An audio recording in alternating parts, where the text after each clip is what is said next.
This is Hope and Help with Doctors Michelle and Mark Sherwood. Insights and interviews with a dose of straight talk to help you enjoy optimal health in all areas of life.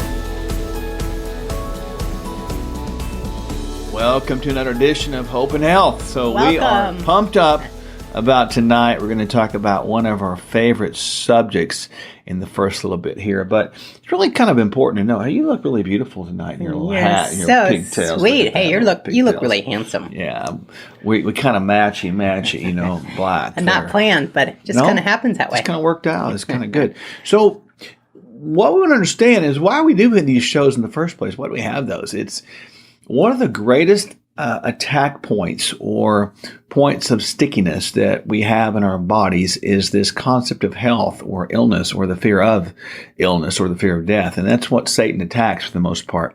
It's well documented that a sick body cannot really make good decisions. In other words, they don't think well. And typically a sick body will have negative decision making. So when you look at this whole idea and put it together, we're putting a lot of effort into these shows so that we can have better health, better thinking, better life. And the longer you're alive, the more we have the ability to tell more people about Jesus. That's the point.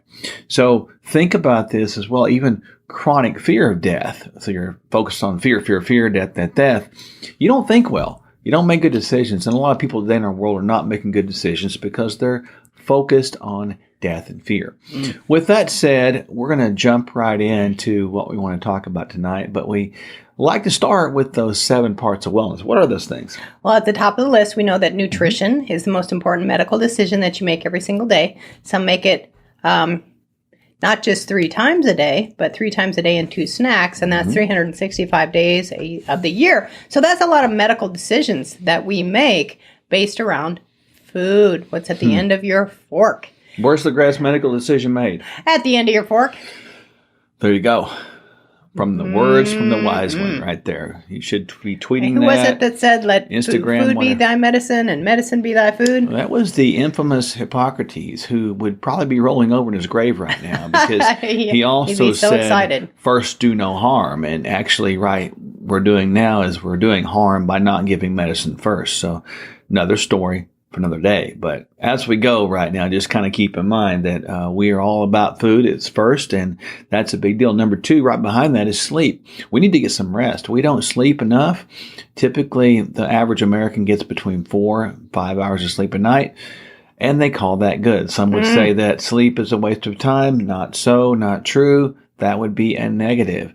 It is a negative in your life. The body needs to rest and recover. 7 to 8, maybe a little more hours per night is optimal functioning. We've talked about that in previous shows. Go back and look at those and listen to those because we've good data out there. We'll return to this at some point in time. We're actually trying to get a sleep formulation developed now that we'll have available for you very, very soon. So we're working on that. Hopefully here in the next few weeks, we'll have that ready to go. So we'll keep you informed. So the sleep was number 2. What's number 3? Number 3 is stress management. You know, one of the most common reasons that people come into the primary care doctor's office is they're stressed out. Yep. Not having the ability to manage stress, which drives them to unhealthy behavior such as drinking, drugging, and last but definitely not least is emotional eating, comfort eating, stress eating. Yeah, and the next one we talk about is movement. People are too sedentary these days, and they make excuses like I've got to work all the time. Well, you can take a phone call standing up. Did you know that?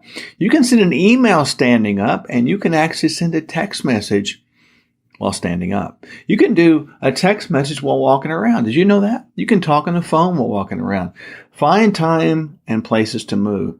The only day you don't exercise is a day you're not alive. That's pretty much the way it is. Find time to move.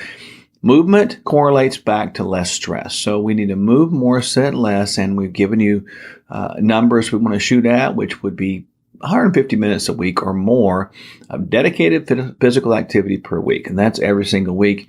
Actually, we want more than that. That's minimum. What's next? DNA. You know, genes have changed 2% in 10,000 years. So the genes are the blueprint, and the labs or your body composition are your outcome. They're the scorecard. Yep. So that's what's really happening with what we put on top of the genes. It creates this genetic expression called human life. Yeah, no Either kidding. positive or negative human life. The next we always talk about is going to be hormones. And we're going to talk about that tonight. We're going to give you a little bit of a teaser to that. And then we're going to spend the next several weeks talking about a variety of hormones, probably as many as 8 or 9 in a row. So we'll pick off 1 or 2 each week as we go, as we have time, and we'll make sure we understand them, because you need to understand the hormone cascade. We'll talk tonight about what they are, what they do, and just kind of give you a general educational overview, and then kind of set up what we're going to talk about even next week as well. Number 7. Ding, ding, ding, ding, ding. Drum roll is peptides. Peptides are amino acids that are strung together in chains less than the number 50. Yep. And they are a little magic recipe for healing, connective tissue repair, brain function, sleep, possibly potentially even weight loss or getting rid of excess body fat. They're kind of like the icing on the cake in the 7 pillars of wellness before those overarching keys. Overarching keys, of course, are spiritual and emotional wellness. The majority of people's manifestations of physical disease symptoms are rooted in spiritual and emotional brokenness. So just keep that in mind. That's a big deal. So we're going to start tonight with a brief hormone overview. And the first thing to understand is that cholesterol actually makes them. So if cholesterol is coming up, that might be a good idea that your body's trying to make hormones. And just please understand that cholesterol, being the backbone of hormones, needs to be looked at as a necessity. It's not something you just lower because it's high. That's not a good philosophy. It does have a correlation if it becomes damaged to heart disease process. But notice I said if it becomes damaged. We'll spend some time talking about that one of these days. But the bottom line is cholesterol is needed to make hormones, and hormone manufacturing is really made in the mitochondria. That's where it starts. And so as we talk about nutrients later in the show tonight, you'll see why having good nutrient availability is necessary to make good mitochondrial function. And without mitochondria being functional, you can't make hormones. So let's do a little bit of a brief hormone review. First thing we want to understand is, as you can see right now on your computer or television screen, hormones are chemical messengers created in the endocrine glands. Now, endocrine, think about this as sort of this email system. Endocrine system or endocrinology is an email system of communication. So therefore, hormones would be emails. Endocrine glands would be things like the adrenal glands and the thyroid gland. So there's the glands, pituitary gland. They all make signals and the body communicates. Can you imagine what your body would do without emails? The same thing we would do without emails. Kind of freak out a little bit. A little bit. So they're basically chemical messengers. Now, what you see right now on the screen is a little more complicated. So kind of talk us through a little bit of the sort of the structure of the way they communicate. Well, you see there the brain. The brain perceives stress at the level of the hypothalamus, and then it releases these hormones, corticotropin-releasing hormone and gonadotropin-releasing hormones, and it sends these signals to other endocrine glands, like the thyroid, the adrenals, and the male and female sex hormones. And each one of these glands has certain metabolic effects. So as these emails are coming through to each gland in your body, you want to make sure that the communication pathways or the receptors at a cellular level are healthy and able to receive the message. Now, when it comes to stress, of course, boy, the body can get stressed out if we perceive that response to be dangerous. I like these faces of emotion, I call them here. Little, you going from left to right. We see sad. Happy. We see very sad. We see in distress. We see confused. We see irritated. We see flatlined. And we see flat out, I don't know what's going on. These 7 faces might be faces we make when we go through things like menopause, when we go through things like andropause, and we'll talk about what those are in the coming weeks. But the bottom line is, when your hormones get wacky, so do your emotions. So do your emotions. Make some funny faces. Yeah. So now in this next picture, you see a person who is stressed out, emotion eating, stress eating. If you eat like that, you're eventually going to feel like that person looks in the mirror. Not so good. Really, it's important to understand, that this emotional eating pattern is a big deal. But, when you think about this concept of a big deal, we don't have to live like that. So hormones are really an interconnected network. And here are some important hormones that we're going to talk about over the next several weeks. Estrogen, cortisol, progesterone, insulin, testosterone, leptin, thyroid, DHEA, known as dehydroepiandrosterone or dehydroepiandrosterone, depending on which one of the variations you look at. The bottom line is, these hormones, we're going to spend some time talking with these things over the next several weeks. And it's a big deal because if these hormones are not produced, your emails don't work. If your emails don't work, your business doesn't work effectively, and the communication goes for naught. And when that happens, when you can't communicate, we don't get messages delivered, and we have a dysfunctional business. And that would mean equating to a diseased or a dis-ease body, and that's not what you want. So we got to make sure we get those hormones back in our system. And how do we do that? Remember, we talked about the whole idea of cholesterol forming hormones, and mitochondria had to work. If we don't have the nutrients there at the mitochondrial level, we can't make hormones. We can't. And we talked a lot about the last several weeks. We almost seemed like a broken record talking about these things called inflammatory foods. What are those inflammatory foods? Oh, sugars, artificial sweeteners. That's going to be aspartame. That what's the pink packet in the sucralose. Yep. And fried foods, MSG, and other filler chemicals. You got to check the label. Turn the labels over. Read those labels. If you can't understand it, it's probably something your body can't understand either. Anything boxed or packaged processed foods, sodas full of sugar or full of artificial sweeteners. Yeah. Excess caffeine and alcohol. A cup of coffee is not the bad thing. An occasional sip of alcohol is not the bad thing. It's when that stuff becomes excess and the body leaches minerals and other nutrients to try to balance that excess. Breads and grains, yeast, corn, soy. These are inflammatory, disease-causing to everyone, young and old, all the time. And they will stop the mitochondria from functioning. Therefore, they will negatively affect hormone production. Now you see a list of the anti-inflammatory foods. And this is a big deal because the anti-inflammatory foods is a very good, consistent general rule. Will give you nutrients which the body can grab a hold of and deposit at the mitochondrial level, and you can begin to make and do what you need to do. Keeping in mind, too, that mitochondria, not only does it make hormones, but we've talked over and over again about its necessity because it manufactures the very molecule of life called ATP. We have to have that to run all cell function. We don't have ATP, we're not going to live, and we're not going to make hormones for sure. There's no reason to communicate when we have rigor mortis going in. So what are those, generally speaking, anti-inflammatory foods? High quality proteins. Those buzzwords are organic, grass-fed and finished, free range and wild caught. It's healthy oils and fats.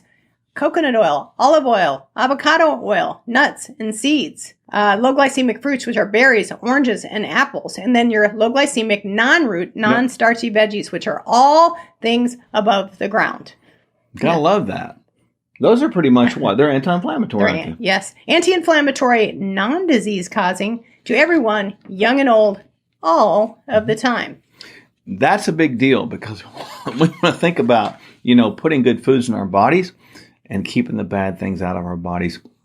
Super important to understand. People ask all the time, well, where do I start? What do I do? We've created a little bit of a 40-day reset plan for you. So you can go there right now at Sherwood.tv/40. And there's a whole all-inclusive 40-day reset plan, which includes a full detox for 2 weeks, which has within the packet, within the box, 28 shakes. It has about 3 different supplements, all parceled and packaged out for you. So that's going to take care of you for 2 weeks. Save a lot of groceries that way. You're also going to give you a meal guide within those 2 weeks. It also has our anti-inflammatory food guide, and we've structured this out for you over 40 days, kind of what to do in each section. We're also going to give you some anti-inflammatory homeopathic drops, which will cause fat to come off, muscle to come on, and will help your adrenals. It'll help you with your cravings. We're going to give you our therapeutic dose of vitamin D with vitamin K in it. You've heard us talk a lot about that. And then a therapeutic dose of excellent essential omega-3 fatty acids that include EPA and DHA. That 40-day reset is a big, big deal because a lot of people say, well, I need to know what to do to get my butt back in gear, basically. Yeah. There you go. It's all inclusive right there for you. And it's loaded with everything you could ever imagine.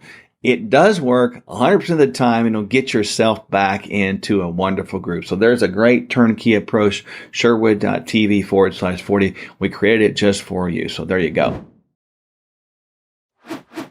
Welcome back. For tonight's perspective, we're going to talk about a well-known subject that's really in the news today more than it's ever been, at least in my lifetime. I'm sure it's been in the news many, many times before, but with the age of social media and the way we're able to spread information around the world through television and really all media, it is shocking the amount of fear that's being broadcast. So tonight, we're going to focus on the idea of life, faith, and God versus fear and death.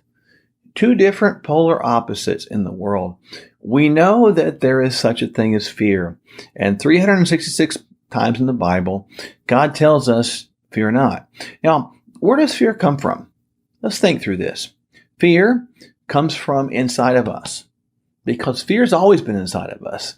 I can prove it to you. Go back to Genesis chapter 3 when Adam and Eve had the conversation, the infamous conversation with the devil, and the devil talked them into eating from the tree of life and death, or that tree of good and evil that when we talked about. Don't eat from that, right? He got them to eat a bite, and they were able to see then that they were naked. In other words, they had a relationship that was perfect, but then it was severed because they disobeyed God. And sin or disobedience entered into the world. Had it not been for Adam and Eve allowing sin to enter in the world, sin would have not entered the world because that obviously God put them there. But when you think about this, where did fear come from? Because we know that fear was not mentioned at all until late in Genesis chapter 3, when God said, Oh Adam, where are you? Well, Adam replies, I hid and I was running away or hiding from you because I was afraid. That word afraid was in Adam. He said, I was, or I have, I am in fear. I'm afraid. So where does fear come from? Did the devil deposit fear in him? Or did Adam just have it in him? Hold on a minute. Adam had it in him because fear is always inside of mankind. That's why God says, fear not. He tells us as human beings to fear not. He doesn't say for us to stay away from the devil because he is fear. He tells us to fear not. And that's very important to understand, folks, because many times our fear is created right between our ears. Yes, many times it can be real. You could be in fear of your life, but the majority of the time it's false evidence appearing real, that acronym FEAR. So fear, really, if you want to get right down to it, is also made by God, giving us the opportunity to choose faith and life over fear and death. You see, the devil comes to steal, kill, and destroy. He comes to bring fear, and he comes to take credit for the fear that we put into our life by what we generate in our head. But he doesn't make fear. We make fear. He takes credit for it. But Jesus came that we might have life and life more abundantly. He overcame the world. So if he overcame the world, so can we. But this whole battle between faith and fear goes on. I remind you that upon that in which we focus, you will dwell. And upon that which you dwell will indwell you. In other words, what you focus on the most will become what you live the most and what you talk about the most and what you become the most, it will become your own prophetic world. When you focus on death, when you focus on illness, when you focus on poverty, when you focus on fear, that will fill your mind. We're going to talk about filling your mind later on tonight, but the bottom line is there's two scriptures I want to bring up in this perspective section. One is found in Job. Now, everybody understands Job's calamity. He was a rich man, had it all going on, and then calamity struck him, had it all taken away, and then it was finally restored. But there's a scripture in Job chapter 3, verse 25 and 26 that I really want you to catch. It's really significant that you catch this tonight because this is something that we have got to grasp because we must not ponder on fear. Listen, what I feared has come upon me. And this is found in Job chapter 3 again, verse 25 and 26. What I feared the most has come upon me. What I dreaded has happened to me. I have no peace, no quietness. I have no rest, but only turmoil. What was he pondering on? Was he pondering on losing it all in poverty? Was he pondering on death? Was he pondering on illness? He had illness and he had poverty and he had thoughts of wishing he was dying. Friends, we got to stop pondering on death. We got to stop pondering on illness and stop pondering. I'm just going to tell you straight up, stop pondering on coronavirus. We got to stop it. Stop pondering on what the government's going to do or not going to do. Stop pondering on what any president's going to do or anything like that. We're pondering on the wrong things. And what you ponder on the most, what you dwell on the most will begin to indwell you. Think about that. We see this again in Joshua 24:15. Clearly, there's a choice here. Joshua 24:15. And if it seems evil unto you to serve the Lord, choose you this day whom you will serve. Whether the gods of your fathers, served, who were on the other side of the flood, or the gods of the Amorites, in whose land ye dwell. But as for me and my house, we will serve the Lord. There's three different gods here that are actually in this multiple choice that Joshua says.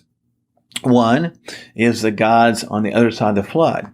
And we're talking about the gods of the world like that. And then there's the gods of the Amorites, the gods were the lands that they live, where God pushed them out ahead of them as they entered the promised land. And then there's God.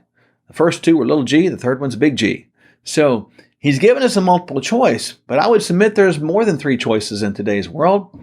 Many of us have begun to worship the God of COVID, the God of coronavirus, the God of confusion, the God of controversy, the God of conspiracy. These are little g's. We need to worship and think about and focus on the God who saves, the God who loves, the God who gives grace, the God who tells us that his kingdom will stand, the God who tells us that we're not going to die, we'll always live, that we have assurance to know that whatever happens to us, we're going to be all right. The God who tells us that when you're put before kings and rulers and you're chastised and criticized and falsely accused, to not be worried about what you're going to say because he's going to give it to you. He tells us to count it all joy if you're persecuted and suffer as he did. He tells us to overcome the world because he did. It's the God who says that you are going to do everything that my son did on this earth and more. It's the God who says, I'm going to shine through you in the middle of the darkness.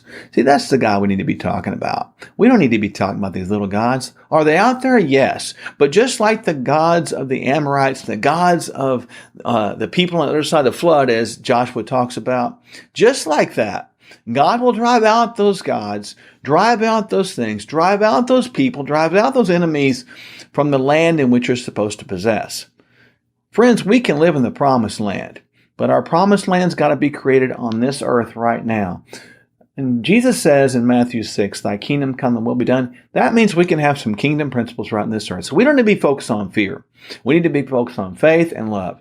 No fear, all faith. If we focus on fear, it will fill us up. If we focus on faith, we'll be filled up. There's a whole difference in that. And we're going to talk about all of that and how to live a kingdom life when we get back. I hope you've enjoyed this perspective. So here we are again to Hope and Health. And we were just talking about in the perspective this idea of what to focus on, faith or fear and all this anxiety in the world. And it's a big deal because we talk a lot about this kingdom life. What is that? And what does that look like? And how do you do that? How do you live differently? How do you live in the world and not become of the world? Because we don't want to minimize that. We need to be different. We're not called to be out of the world right now. We're called to be right here in the world to make a difference. This is our mission, and this is our profession. This is when you say I'm professional in my faith. It's my mission. My mission is carrying a message. Our mission is carrying a message from the kingdom of heaven to this world to be a kingdom of light, at least around us. We're going to bring light around us. So with that said, we're going to jump into one of my favorite scriptures tonight, Romans 12, 1 and 2. In this scripture, we talk about this idea of a living sacrifice.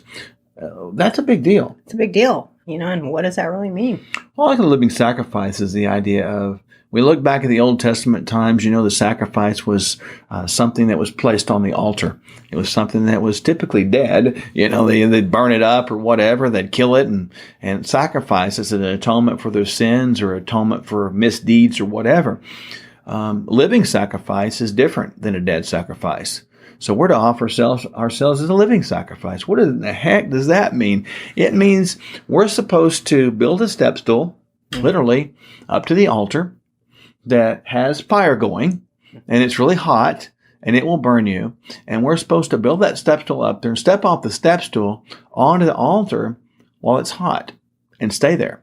And even though our little tootsies are going ouch, ouch, ouch, ouch, ouch, want to jump off, we need to stay there anyway, because where the pain comes like that, that's when we're being purified. That's when we're burning off the dross or the stuff that doesn't need to come away and didn't need to stay with us. So we're being sanctified by that heat, by that pressure of life.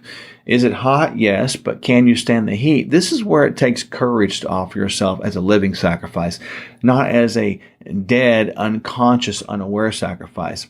Why is that important? Because you can jump off that altar at any time. You can. You can jump right off. If you can jump right off, you become... You might not get burned. It might not be hard, but you're never going to become what you're supposed to be, right? So living sacrifice means to give up all, even though it might hurt a little bit, right? Big deal. So read the scriptures now in Romans 12, 1 and 2. This is really cool. Therefore, I urge you, brothers and sisters, in view of God's mercy, to offer your bodies as a living sacrifice, holy and pleasing to God. This is your true and proper worship. Do not conform to the pattern of this world. Ooh, that's a big one. But be transformed by the renewing of your mind. Then you will be able to test and approve what God's will is, his good, pleasing, and perfect will. There's 8 questions that we came up on this.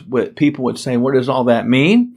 And I want you to ask those questions one at a time, and we're going to go through these things because I think you'll ask yourself or have asked yourself the same question. So what's the first question? Should we offer our bodies? Yes.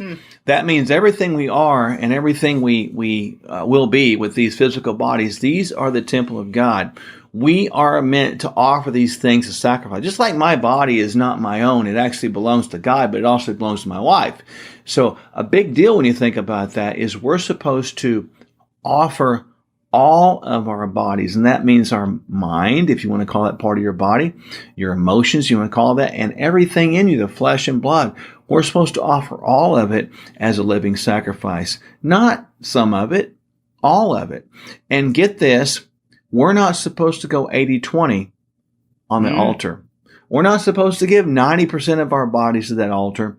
We're supposed to go all in. So I don't buy this nonsense mumbo jumbo of just being halfway in. Well, I like to exercise. I like to do things in moderation. I'm just kind of, it's okay to cheat once in a while. No, it's not. It's not okay. That's not, you might choose to do that. This is not condemnation 101, but it's a mindset. If you choose to do that, you're not compromised, you're making a choice. But if we accept compromise as the norm, we're not presenting our whole bodies as living sacrifice. Next question. Should we, what's this thing about true worship? Well, if we're to offer our bodies as a living sacrifice, and God says that's what he calls true worship. I want to understand what does he mean by non-true worship or false worship? It might mean not offering your bodies as a living sacrifice. So false worship might be like, well, I'm going to give you Sunday for 30 minutes and 45 minutes. The rest of the week, that's mine. That's my time. God, you get your little minimum time. I get my time.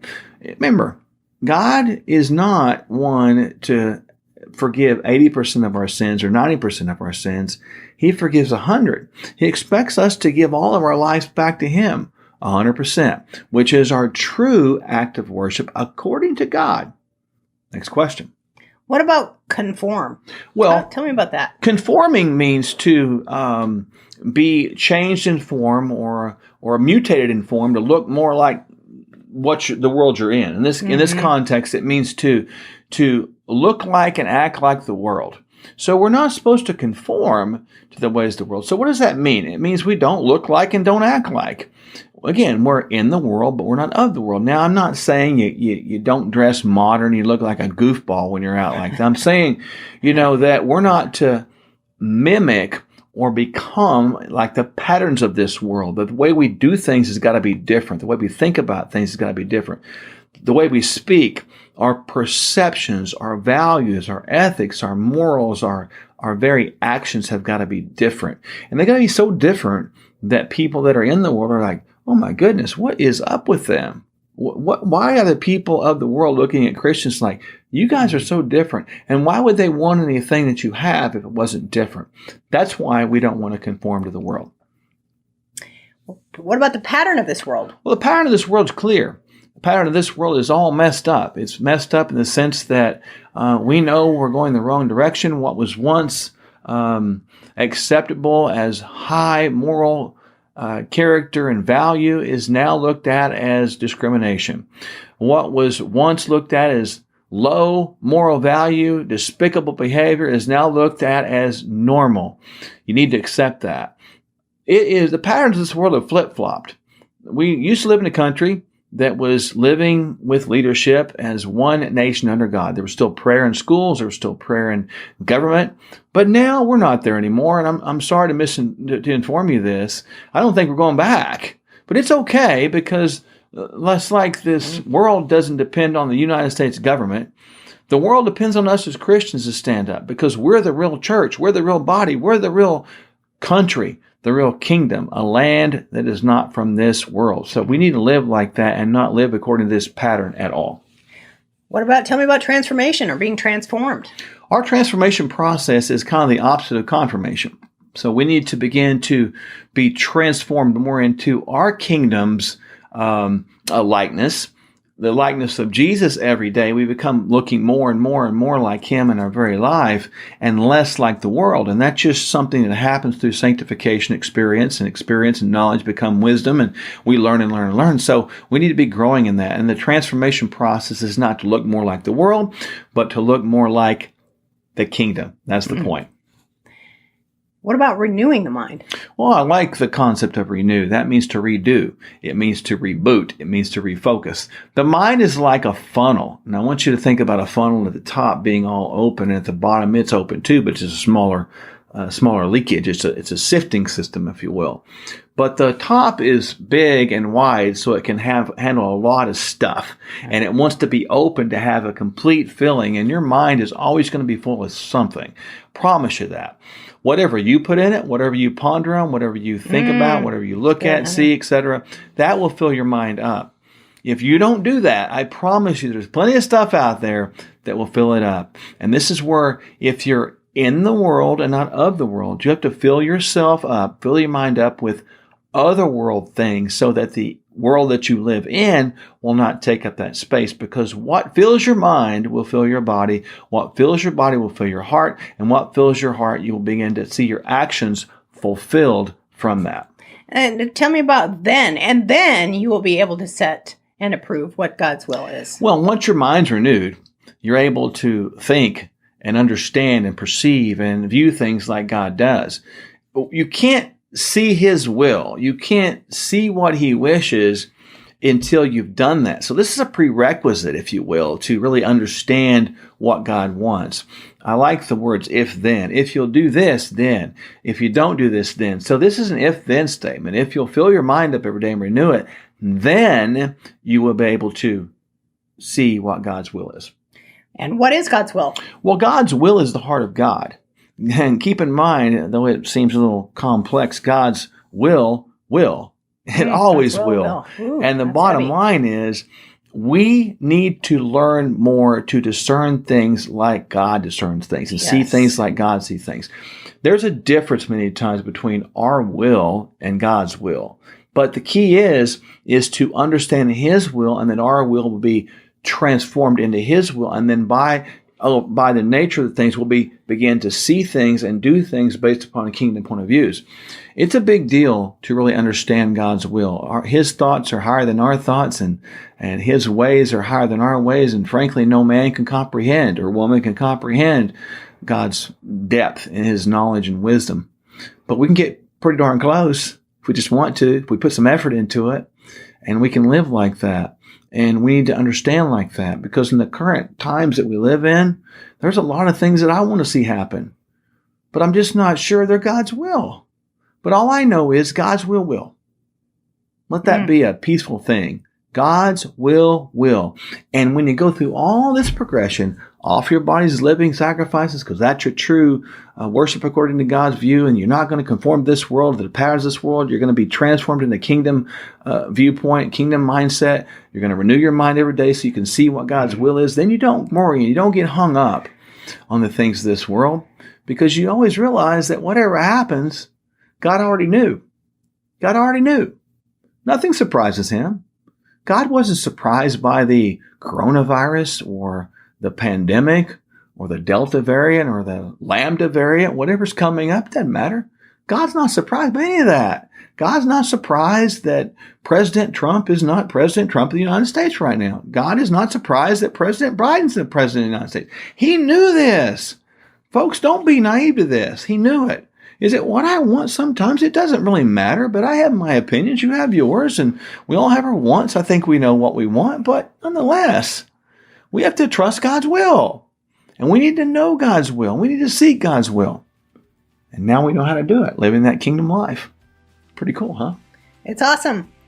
I hope you guys have enjoyed our show tonight. We have, and the bottom line is we hope that you have the ultimate hope and the optimum health, so you can experience all of God and all He has for you. Because He who began a good work in you is faithful and true to complete that good work. I read that somewhere one time. Listen, we love you. We'll look forward to seeing you next week on Hope and Health. Bye for now.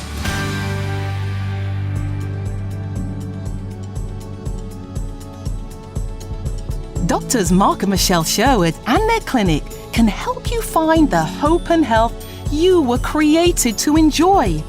Go to Sherwood.tv for clear, proven ways you can be healthier. Subscribe at Sherwood.tv